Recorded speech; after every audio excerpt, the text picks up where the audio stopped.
আপনি এখন বাচ্চার চাহিদা কম, এখন বাচ্চার রেট কমাই দিছে। যখন চাহিদা বাড়ে বাচ্চার রেট বাড়ায় দেয়। এখন তো 28 টাকা করে বাচ্চা চলতেছে। হ্যালো, আসসালামু আলাইকুম প্রিয় খামারি ভাই বোনেরা, আশা করি সবাই অনেক ভালো আছেন। তো এই যে দেখেন, আজকে হচ্ছে আমার 30 দিন বয়স। মুরগির বাজার আরও কমে গেছে আগের তুলনায়। আজকে বাজার হচ্ছে আপনার ঢাকাতে 125 টাকা করে বাজার চলতেছে। তো আমি বুঝতেছি না যে এই বাজারটা আসলে কবে বাড়বো আর কি। তো মুরগিও ওভার রাখা হয়ে যেতেছে। ওই ফার্মের মুরগি অবশ্য কালকে শেষ দিয়ে দিচ্ছি সব। ওইখানে আপনার 39 দিন বয়স হয়েছিল, বাধ্য হয়ে কালকে ছেড়ে দিতে বাধ্য হয়েছি। রেট দিছে 125 টাকা করে। তো ওইখানে হিসাব করা হয় নাই, ওইখানে হয়তো হিসাব করলে দেখা যাব প্রায় 40-50 হাজার টাকার মতো লস হবে আর কি। ঠিক আছে, তো বাজারটা এতটা খারাপ হয়েছে। আর বাংলাদেশে আসলে বুঝতেছে না কি হবে। আমাদের প্রান্তিক খামারে যারা আছে তাদের যে ভবিষ্যৎ কি হবে আমি এটা বুঝতে পারতেছি না। এই ফার্মের ভিতরে 145 থেকে 50 টাকা পার কেজিতে খরচ একটা মুরগির পিছনে। সেই মুরগি যদি আমার 25 টাকা করে বিক্রি করতে হয়, তাহলে দেখা গেছে একটা মুরগিতে কেজিতে আমার 25 টাকা করে লস হইতেছে। তো শেষমেশ যদি হিসাব করা হয়, দেখা গেছে আপনার 2000 মুরগি আছে। 2000 মুরগিতে আবার যে প্রায় অনেক লাখ টাকার মতো লস হয়ে যাবে আর কি।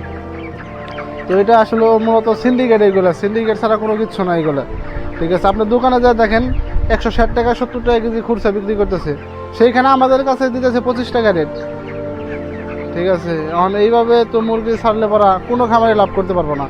শুধু আমি না, আপনারা যত ধরে মুরগি পালেন, এই 25 টাকা 30 টাকা করে মুরগি বিক্রি, 30 টাকাও তো নাই বাজার। এখন বাজার হচ্ছে 25 টাকা করে আর কি, আমাদের ঢাকাতে আর কি।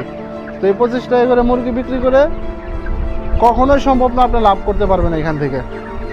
ঠিক আছে, তো আমি সকল প্রান্তিক খামারি ভাই বোনদের দৃষ্টি আকর্ষণ করবো যে 1 তারিখ থেকে যে 10 দফার একটা দাবি চলতেছে, এটা কার্যকর করার লক্ষ্যে আপনারা সকলে বাচ্চা ওঠানো বন্ধ করেন ফার্মের মধ্যে। আপনারা ফার্মের মধ্যে বাচ্চা ওঠানো বন্ধ করেন। সারা বছর তো অনেক টাকা কামাইছেন। তো এবার একটা আন্দোলন চলতেছে, তো দেখি শেষ পর্যন্ত কি হয়। যদি ভাই এখানে সাকসেস হয় তাহলে কিন্তু আমাদের জন্যই ভালো, আমরা যারা খামারি আছে আমাদের জন্য এটা ভালো হবে। তো আমি সবার দৃষ্টি আকর্ষণ করবো, আপনারা 1 তারিখ থেকে কোনো বাচ্চা আর উঠাইবেন না। আপনারা 1-2 মাস গ্যাপ দেন, দেখি কি হয়। একটা পরবর্তীতে একটা ফল আসবো, একটা রেজাল্ট তো আসবে অবশ্যই। তো রেজাল্ট পর্যন্ত আমরা অপেক্ষা করে দেখি কি হয়। যদি ভালো হয় তো আলহামদুলিল্লাহ আমাদের জন্য ভালো। এবং কি কোম্পানির ফিটের মধ্যে কমাইছে 1 টাকা করে, কমাইছে একটা এই কেজিতে।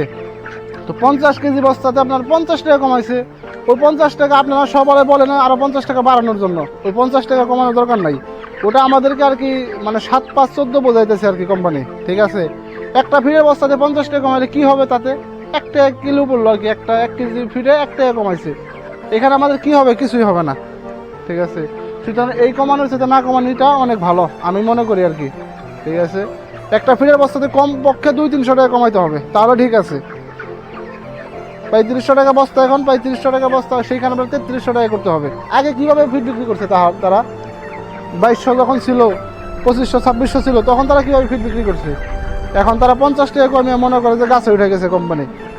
এগুলো ভাই সব কিছু কোম্পানি এগুলো সিন্ডিকেট করে রাখছে, বুঝছেন? সুতরাং আপনাদের সবাইকে এক হতে হবে। আপনার ওই 1 টাকা কিলো যদি ফিটের কেজিতে কমায়, ওই 1 টাকা কিছুই না আমাদের জন্য। ঠিক আছে, 1 টাকা কমালে বস্তাতে 50 টাকা কমছে। তো 50 টাকা কমানোতে কী হয়েছে? আমাদের কিছুই হয় নাই। সুতরাং প্রত্যেক বস্তাতে 200 থেকে 300 টাকা কমাইতে হবে। এবং কি বাচ্চার রেট সীমিত করতে হবে। আমরা যে ঊর্ধ্ব রেট দিয়ে বাচ্চা ক্রয় করি ওইটা বন্ধ করতে হবে। বাচ্চার একটা নির্দিষ্ট রেট থাকতে হবে। ঠিক আছে, একটা বাচ্চার প্রতি কয় টাকা খরচ যায়? তাদের একটা বাচ্চার দাম তারা 60 টাকা 70 টাকা রাখে, একটা বাচ্চাতে কয় টাকা খরচ যায়? কী হিসাবে ওটা 60-70 টাকা রাখে? এগুলো ভাই সব সিন্ডিকেট করতেছে কোম্পানি, বুঝছেন? আমাদের মতো খামারি কিছুই করতে পারবো না এগুলোর থেকে। এত রেট দিয়ে বাচ্চা কিনে, এত রেট দিয়ে ফিট কিনে আপনি লাভ করতে পারবেন? এত সহজ না ভাই। সুতরাং ফিটের রেটটা সীমিত করতে হবে, বাচ্চার রেটটা সীমিত করতে হবে। বাচ্চা 30 টাকার নিচে হতে হবে বাচ্চা, তাহলে ঠিক আছে। ওই বাচ্চা কেন আমরা 60-70 টাকাতে কিনতে হবে? বাচ্চা রেট করতে হবে 30 টাকার ভিতরে, তাহলে ঠিক আছে। আপনি এখন বাচ্চার চাহিদা কম, এখন বাচ্চার রেট কমাই দিছে। যখন চাহিদা বাড়ে বাচ্চার রেট বাড়ায় দেয়। এখন তো 28 টাকা করে বাচ্চা চলতেছে। এখন কেন কমাইছে? কারণ জানে যে এখন কোনো খামারে বাচ্চা উঠাইতেছে না, সামনে কোরবানির রেট, বাচ্চা উঠাইতেছে না, যার কারণে রেটটা কমে দিতেছে যাতে খামারিরা বাচ্চা নাই। আপনি যখন আবার খামারে বাচ্চা ওঠানো শুরু করবো, দেখবেন যে বাচ্চা রেট 60 টাকা 70 টাকা হয়ে যাবে। এইগুলা বন্ধ করতে হবে, এরকম সিন্ডিকেট বন্ধ করতে হবে।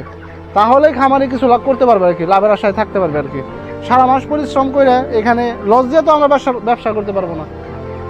আমরা তো এত এত বড় হয়ে যায় না যে আমাদের লস দিয়ে প্রত্যেক ব্যাচে আমাদের ব্যবসা করতে হবে। সুতরাং খামারি ভাই বোন যারা আছেন তা একটু সতর্ক হন, ঠিক আছে? একটু সতর্ক হইলেই কোম্পানি সোজা হয়ে যাবো আর কি। আমরা খামারিরা একজোট হইলে কোম্পানি সোজা হয়ে যাবো। তো ঠিক আছে, সবাই ভালো থাকবেন, সুস্থ থাকবেন। আর যারা আমার ফেসবুক পেজ থেকে দেখতেছেন অবশ্যই পেজটি ফলো রাখবেন। এখানে কিন্তু মুরগির নিত্য নতুন ভিডিও আপলোড দেওয়া হয় এখানে। আর অবশ্যই ভিডিওটি শেয়ার করবেন, শেয়ার করে সকল খামারি ভাই বোনদের দেখার সুযোগ করে দেবেন। তো ঠিক আছে, সবাই ভালো থাকবেন, সুস্থ থাকবেন। আর